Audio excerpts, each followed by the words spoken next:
नमस्कार, आप देख रहे हैं टीएनपी न्यूज। मैं हूं आपके साथ फौजिया। बुलेटिन की शुरुआत करेंगे बड़ी खबर के साथ, जहां उत्तर प्रदेश में मौसम ने फिर बदली करवट। 25 जिलों में बारिश और ओले का अलर्ट।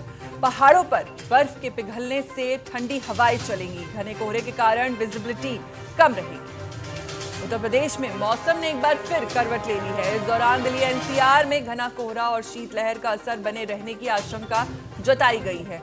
पहाड़ों पर बर्फ पिघलने और पश्चिमी विक्षोभ के कारण कई जिलों में ठंडी हवाएं चल रही हैं। वहीं मौसम विभाग यूपी के 25 जिलों में बारिश के साथ ओले का भी अलर्ट जारी किया गया है। कई जिलों में कोहरे के कारण विजिबिलिटी कम रहने से सड़क और रेल यातायात प्रभावित हो रहा है।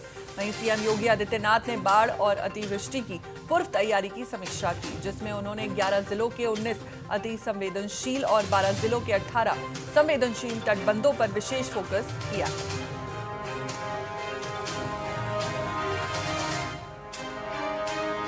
हमारे साथ इसी खबर पर ज्यादा जानकारी के साथ जुड़ चुके हैं UP bureau chief Nitin Singh. Nitin ji, आपसे जानना चाहूंगी, मौसम बार बार बदल रहा है, कभी ठंड आफत बनती है तो कभी बारिश, इससे लोगों की परेशानी बढ़ रही है।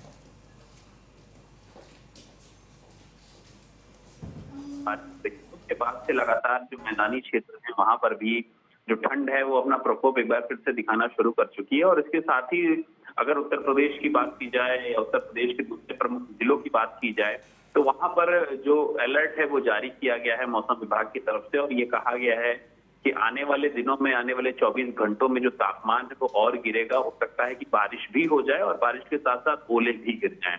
इसमें जो सहारनपुर, मुजफ्फरनगर, बागपत, ये जिले जो हैं यहाँ पर येलो अलर्ट जारी किया गया है। इसके अलावा मेरठ और मुरादाबाद, रामपुर में भी अलर्ट है।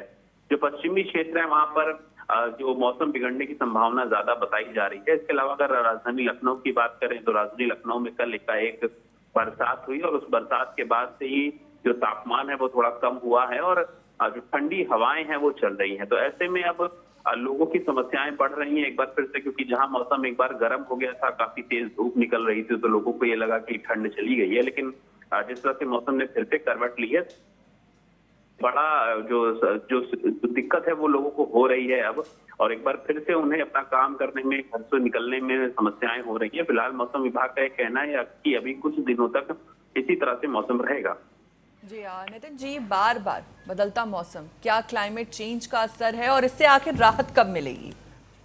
देखिए, अगर देखा जाए तो जो पश्चिमी क्षेत्र है वहां पर लगातार ठंडी हवाएं जो हैं वो आ रही हैं पश्चिमी क्षेत्र से। और अगर पहाड़ी क्षेत्रों में देखें तो उत्तराखंड, नैनीताल, उत्तराखंड के ज्यादातर हिस्सों में अगर हम देखें तो वहां पर इस वक्त बरसात और बर्फबारी भी हो रही है पहाड़ी क्षेत्रों में। तो उसी वजह से कहीं ना कहीं ये जो मौसम है ये मैदानी क्षेत्रों में बदल रहा है। साफ तौर पर क्लाइमेट चेंज या फिर ग्लोबल वार्मिंग के संकेत साफ तौर पर देखे जा सकते हैं, क्योंकि अक्सर हम देखते थे कि 26 जनवरी तक जो ठंडी वो खत्म होने की कगार पर होती थी। लेकिन अभी अगर देखा जाए तो फरवरी का पहला सप्ताह शुरू हो चुका है और ऐसे में जो बरसात और जो ओला गिर रहा है जगह जगह पे और उसके बाद जो ठंडी हवाएं चल रही है, तो ये अपने में एक बड़ी चुनौती है और बड़ी दिक्कत भी है कि कैसे इस समस्या से पार पाया जाए और आने वाली जो पीढ़ियां हैं उनको इस दिक्कत से सामना ना करना पड़े। उसके लिए क्या प्रिकॉशंस अपनाने हैं, पेड़ लगाना है या फिर जो दूसरी जो चीजें हैं उसको अपनानी है, तो उसके लिए कहीं ना कहीं लोगों को सजग होना पड़ेगा। और जी लगातार नितिन, साथ ही आपसे ये भी समझना चाहूंगी कि देखिए 25 जिलों में अलर्ट के बाद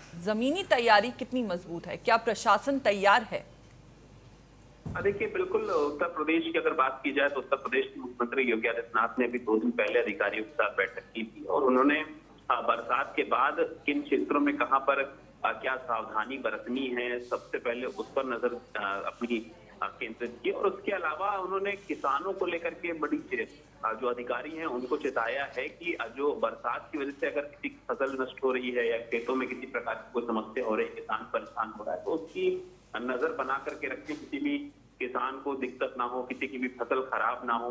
क्योंकि बरसात होने की वजह से और अगर ओला गिरता है तो इस ओले की वजह से जो फसल खड़ी है वो कहीं ना कहीं नुकसान उनको होगा। तो ऐसे में किसानों को दिक्कत ना हो, सीएम ने ऐसा अधिकारियों को कहा है। और इसके अलावा जो आम नागरिक है जो इस वक्त रैन बसेरों में रह रहा है या फिर जो दूसरे जिनके पास छत नहीं है उनको कैसे व्यवस्थित करना है, रैन बसेरों में कैसे व्यवस्थित करना है, तो इन सब चीजों को लेकर के अधिकारी को दिशा निर्देश जारी किए गए। चलिए ठीक है, बहुत बहुत शुक्रिया आपका नितिन जी हमारे साथ जुड़ने के लिए और जानकारी साझा करने के लिए।